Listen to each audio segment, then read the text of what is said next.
Good day, everybody, and welcome to another edition of the Military and Foreign Affairs Network. I am your host, the voice of reason. Today, we're continuing our ongoing coverage of the war between the Russian Federation and Ukraine.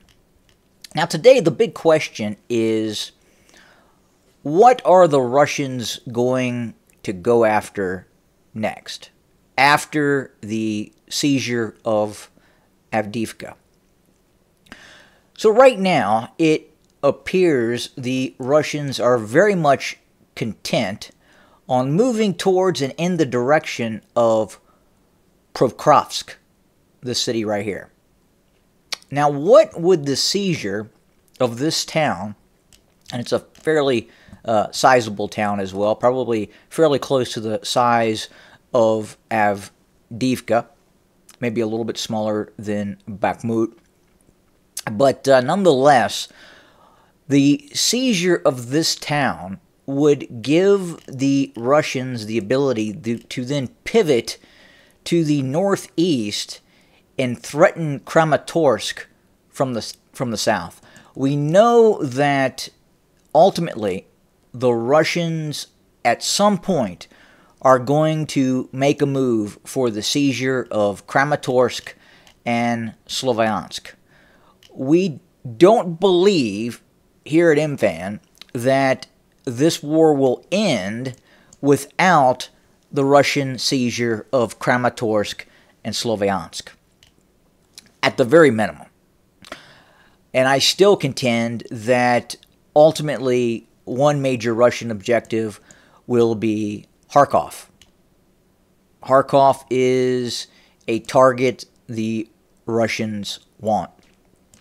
And again, that does not take away from the fact that we could see a general collapse of the Ukrainian military and ultimately see the Russians looking to completely occupy all of Ukraine, as I've talked about, or take control of all of Ukraine, as I've talked about prior, in such as the last video that came out. Now, it's very interesting to see the president of France, Macron. He is continuing to insinuate that there is the possibility that French forces could be deployed to Ukraine.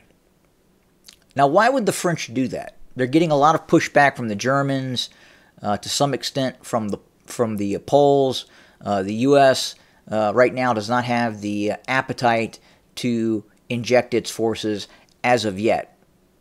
But I wanted to throw out a hypothetical. Well, we could be seeing a fairly intrusive and what I would define as a fairly sneaky strategy by the North Atlantic Treaty Organization. We could see a situation in which France deploys forces under the guise of a training and humanitarian mission in western Ukraine. Obviously, that would cross a line for the leadership in the Kremlin. And then if Russian forces were to attack those French forces that were operating under the guise of a humanitarian mission in western Ukraine, you can just imagine the mainstream media spin that would occur if the Russians attacked this quote-unquote humanitarian mission.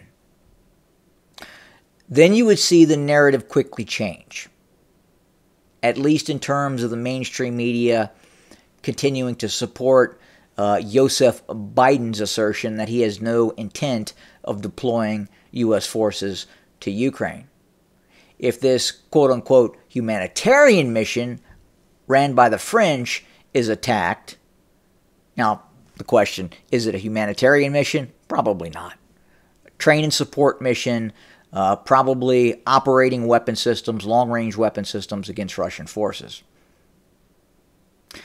But that would give NATO a pretext to deploy actual ground forces against Russian forces, and then we go into World War III.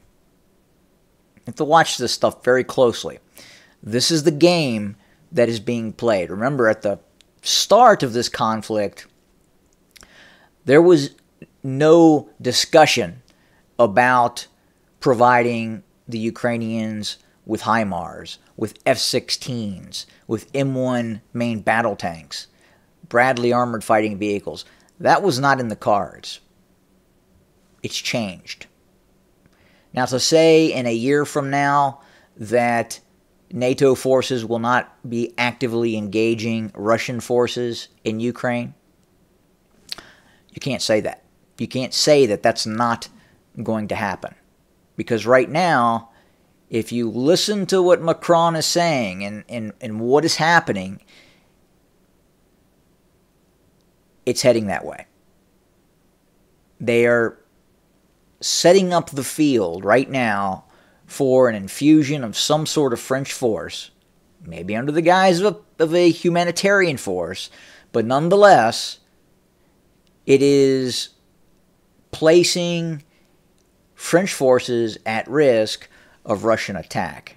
And again, it's a red line that the Russians have said, hey, you inject forces, NATO forces, into Ukraine, we are going to attack them. Doesn't mean if you suddenly call them humanitarian forces or whatever narrative game that you want to play, the French have injected forces. And therein lies the issue. So we'll continue to watch what is happening. Stay tuned. Again, it is continuing to escalate, not de-escalate. All signs continue to point towards a global war in the not-too-distant future. Have a good day.